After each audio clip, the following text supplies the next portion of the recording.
Hi everyone, welcome back to Round the Corner. Welcome to Chelsea Fan TV. If you haven't been here before, please do subscribe to the channel if you haven't done so already and hit the like button on this video. But I'm here to talk about Aston Villa vs Chelsea in the replay of the FA Cup. Unfortunately, Chelsea couldn't get the job done when we were so luckily gifted to play at home for that draw, but yeah, it was in fact a draw and a 0-0 one to top that off as well. And because we didn't finish our chances and because Petrovic was so brilliant in goal, we are lucky enough to be able to go away to Villa Park.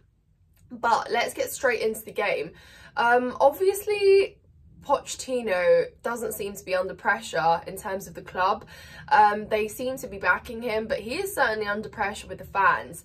So this game is really important in terms of maybe a lot of people won't really care that much if we are through to the next round, because still, like, the league is a really big concern. But also considering how we've done in the Carabao Cup, and I know you can argue that it's been an easier run to Wembley perhaps than before, but maybe we've got a little bit more to show in these cups. Maybe we can get something out of this game. And at the end of the day, it is the hope that kills you guys. So whether I think the odds are in our favour or not, I just still think that if we go to Villa Park and we actually somehow manage to score first and defend the rest of the game, we could potentially get something out of it. But Villa Park is a difficult place to go. They're going to feel so comfortable at home. You know, we have seen how they have made Villa Park a fortress in recent time, despite obviously a recent loss there. So I just don't think that this game is really for Chelsea to take, but you never know. But let me know your thoughts in the comments down below.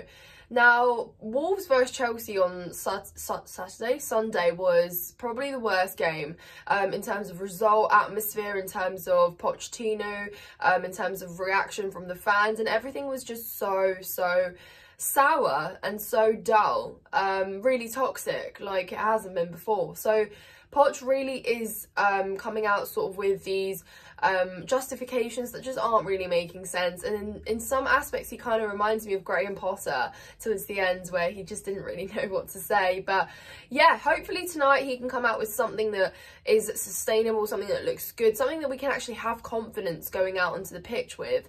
And for me, that calls a drop for Conor Gallagher.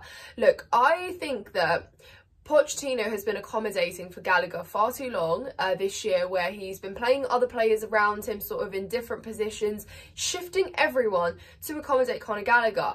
And while he isn't at fault for our recent form, I do think that other players can thrive more, like for example Carney starting, and Nkunku starting, Palmer starting, an actual striker starting, and that calls for Gallagher to be dropped. Because obviously I still want Endo and Caicedo on the pitch, but you can't have it all. I think Carney and Nkunku, both really exciting players, both a big part of pre-season as well, and a big part of why we won so many games. You know, Pochettino unleashed or unlocked something there. Obviously Jackson was really crucial in that equation too, so we want to see a bit more of that. I want to see a bit more of that. And obviously Carney going away to his former club might just sort of bring up that extra little bit of spark there for him, but he's looked good. He obviously combines with Nkunku for the only goal we scored against Liverpool. So I want to see more of that. I absolutely want to see more of that. So I'd start Carney actually behind the striker, and I'd actually put Nkunku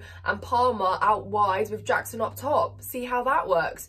Because I think that Palmer already has shown that he's comfortable there. Nkunku, I don't fancy him as a false nine, or I don't fancy him as a striker either, really, to say that, because I think Gallagher was really isolating him. He wasn't creating for him, and actually why he looked so ineffective against Wolves, because he didn't have anyone creating for him, and I fear that would happen against Aston Villa as well. So for me, that's wasted talent and potential there. So I want him involved. I want him involved in build up, and if he does find himself in a position where he can shoot, great. I mean, he's a good finisher, so that would also be much welcome. And again, it's no coincidence that Cole Palmer's worst games in a Chelsea shirt have been when he has played as a false nine. So I don't fancy any of those experiments. Let me know if you guys agree with that or if that's just a wild fantasy. It probably is, let's be real. But I think that Pochettino needs to be doing better to get the best tune out of these players. I don't think he's doing enough right now, and I think he's inhibiting that full potential. Yes, they're young, yes, they're inexperienced, but you're already limiting their game by placing them in these random positions and giving them these roles where they're not going to thrive. So I potentially want to see that. I think that's a very sort of threatening creative outlet to have up front.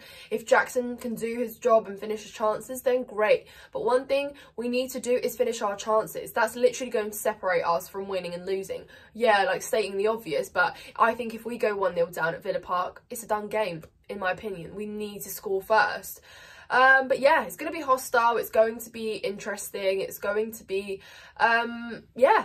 Defensively, though, let's talk about defence, because at least one thing we celebrated last season was our defence. This season, it has been so fragile. There's been so many games where certain individuals have really let the team down or let the back line down. And while Petrovic is an amazing goalkeeper, he needs support from the front. And I honestly think, imagine how poor we have to be defensively if we're still talking about our goalkeeper doing a good job after he's conceded 8 goals in a week. You know, like, actually fathom that. You know, it's actually amazing, because I still think that Petrovic stopped it from being in the double digits last week. I honestly do. So to think that, you have to ask some problems for the defensive line. Really, it's as simple as that.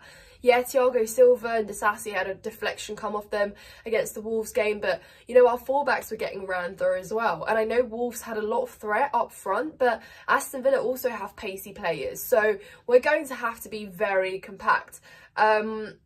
You know, we did say that it's finally a blessing that we have fullbacks in the likes of Chilwell and Gusto.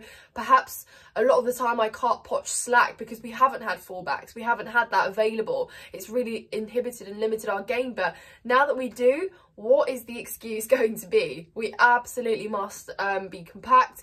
We must be tracking back, marking our men, and just not letting those passages at the back be so open and vulnerable. Yeah, invite access.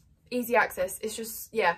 So that's what I think. But in terms of the centre-back pairing is where I was sort of sat on the fence, because a lot of people have said that Thiago Silva now shouldn't really be starting games. You know, he has brilliant performances and then he'll make mistakes, or he'll have weak games, and then people will tell me, see, this is why Silva shouldn't be starting anymore. But the thing is, you know, he is 39 years old. At the end of the day, it's almost wild that we are still relying on him, and I still think that he's been one of the better centre-backs this season for us. So yeah, deep that. I think a lot of the inexperience in our young centre-backs has come through. I don't think Colwell was fit to start, so he's not in the question. Disasi has been dividing opinion this season, but I think he just will start, and it will be with Thiago Silva, in my opinion. But yeah, let me know what you guys think in the comments down below. But I just think I want to see creative and attacking minded players on the pitch. Gallagher has been playing it way too safe, and frankly, you can't really get the best out of the other players moving forward if you've got someone that is going to pass sideways or play the safe pass every single time. But yeah, guys, I'm not going to predict a result. Frankly, I don't really want to. I want to believe that Chelsea can potentially win, but yeah, it's difficult, isn't it? It's difficult to predict. But one thing about Chelsea is we are unpredictable. Like, we've been up and down all season, down maybe more than up, but you kind of never know what you're getting. But we will find out. So thank you so much for watching, guys. Please subscribe to the channel if you haven't done so already. Also check out my personal channel, Nina's Chelsea Corner. Hit the like button, and I will see you in the next one.